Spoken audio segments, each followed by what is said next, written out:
Boishakh special রেসিপিতে আজকে share করব 7 পদের ভর্তা একদম বাটাবাটি ছাড়া। প্রথমেই তেল দিয়ে পেঁয়াজ, রসুন, কাঁচামরিচ, বরবটি, লবণ, হলুদ দিয়ে একটুখানি নেড়ে চেড়ে লো হিটে কিছুক্ষণ ভেজে নেব। যখন এরকম কালার হয়ে আসবে, বরবটি ভালো মতো সিদ্ধ হবে, তখন একটুখানি ধনিয়া পাতা দিয়ে ভালো মতো নেড়ে চেড়ে এটা একপাশে তুলে রাখছি। ঠান্ডা হয়ে আসলে এটা ব্লেন্ডার জারে দিয়ে ব্লেন্ড করে নেব। মাত্র কয়েক সেকেন্ড ঘোরাবো, এর বেশি না। একদম পাটার মতো যখন ভর্তা হবে তখন নামিয়ে ফেলছি। এখন বাদাম ভর্তার জন্য প্যানে বাদাম দিয়ে কিছুক্ষণ লো হিটে ভেজে নেব। যখন বাদামের গা ফেটে যাবে আর কালার কিছুটা গাঢ় হয়ে আসবে তখন তুলে নিচ্ছি। এবার তেল দিয়ে পেঁয়াজ, রসুন, সাথে কাঁচামরিচ আর লাল মরিচ দিয়ে কিছুক্ষণ ভেজে নেব। একদম বেরেস্তা টাইপের ভাজার দরকার নাই, একটুখানি ভেজে সিদ্ধ হয়ে আসলে তুলে নেব। এটা ঠান্ডা হতে রেখে দেব। এ পর্যায়ে বাদামটা ভালো মতো হাত দিয়ে মুথে লাল অংশটা তুলে নিয়েছি। এটা প্রথমে ব্লেন্ড করে নেব। এরপরে যে পেঁয়াজ রসুনটা ভেজে রেখেছিলাম সেটা মরিচ সহ একটুখানি লবণ দিয়ে ব্লেন্ড করে নেব। ব্যাস হয়ে গেল মজাদার বাদাম ভর্তা। এরপরে আবারও প্যানে তেল দিয়ে দিয়েছি লবণ, হলুদ আর মরিচ দিয়ে মাখানো বেগুন, সাথে টমেটো, আলু, কিছু রসুন, সাথে দিয়ে দিব লাল শুকনো মরিচ। সব ভালো মতো সিদ্ধ হয়ে আসলে আর ভাজা ভাজা হয়ে আসলে এক পর্যায়ে তুলে রাখছি। এটা ঠান্ডা হয়ে আসলে এটা হাতে মেখে নেব। তো প্রথমেই লবণ দিয়ে লাল মরিচটা চটকিয়ে নিয়েছি, সাথে পেঁয়াজ দিয়েছি, কাঁচা পেঁয়াজ।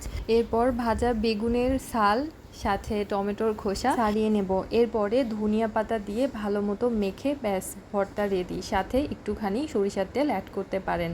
ব্যাস তৈরি মিক্স ভর্তা। এরপর উত্তরবঙ্গের খুব জনপ্রিয় একটা ভর্তা বানাবো, সেটা হচ্ছে খোসা সহ ছোটো আলুর ভর্তা। তো প্রথমেই খোসা সহ ছোটো আলু ভালো মতো ধুয়ে সাথে পেঁয়াজ, কাঁচামরিচ, একটুখানি লবণ, একটুখানি হলুদ দিয়ে একটু নেড়ে চেড়ে লো হিটে এটা ভেজে নিয়েছি। তো মাঝে মাঝে ঢাকনা দিয়ে ঢেকে নেড়ে চেড়ে এটা তুলে নিচ্ছি সিদ্ধ হয়ে আসলে।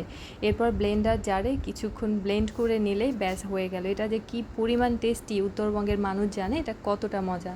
এরপরে তিল ভর্তার জন্য তিল ব্রাউন করে ভেজে নিয়েছি, প্যানে তেল ছাড়া ভেজে নিয়েছি। এরপরে তিলগুলো উঠিয়ে রাখবো। এরপরে প্যানে তেল দিয়ে দিব পেঁয়াজ, সাথে দিয়েছি রসুন, লাল শুকনো মরিচ। এটাও ভালো মতো ভেজে নেব, বেরেস্তা করার দরকার না, একটুখানি ব্রাউন করে ভেজে তুলে নিচ্ছি। এটা ঠান্ডা হয়ে আসলে প্রথমেই ব্লেন্ডার জারে ভেজে রাখা তিলগুলো দিয়ে দিব, সাথে ভেজে রাখা পেঁয়াজ, রসুন, একটুখানি লবণ দিয়ে ব্লেন্ড করে দিলেই হয়ে গেল মজার তিল ভর্তা, একদম বাটাবাটির ঝামেলা ছাড়া। এরপর মাওয়া ঘাটে সেই ইলিশের লেজ ভর্তা। তো প্রথমে ইলিশ লবণ, হলুদ, লাল মরিচ দিয়ে প্যানে দিয়েছি। অবশ্যই সরিষার তেলে ভেজে নিতে হবে। এরপরে কয়েকটা শুকনো লাল মরিচ ভেজে তুলে নিচ্ছি। এরপরে মাছটাও তুলে নিচ্ছি। মাছের ভালো মতো কাঁটাগুলো বেছে নেব। এরপরে কাঁটাগুলো বেছে নেওয়া হয়ে গেলে কিছুটা লবণ দিয়ে মরিচ ভালো মতো চটকিয়ে নিয়েছি, সাথে কাঁচা পেঁয়াজ অ্যাড করেছি, সাথে বেশি করে ধনিয়া পাতা দিতে হবে এবং বেছে রাখা মাছগুলো ভালো মতো দিয়ে কিছু সরিষার তেল অ্যাড করে মিক্স করে নিলেই হয়ে গেল সবার পছন্দের মাওয়া ফেরিঘাটের সেই ইলিশের লেজ ভর্তা।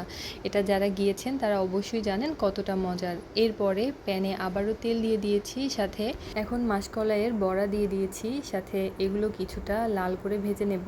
এরপর শুকনো মরিচের সাথে লবণ আর কাঁচা পেঁয়াজ মেখে এই মাসকলাইয়ের বড়াটা আমি ব্লেন্ড করে নিয়েছি, সাথে কিছুটা সরিষার তেল অ্যাড করে মেখে নিলে হয়ে গেল মজাদার মাসকলাইয়ের বড়া ভর্তা। তো তৈরি বাটাবাটির ঝামেলা ছাড়া আমার 7 পদের ভর্তা। আশা করি আপনাদের কাজে লাগবে।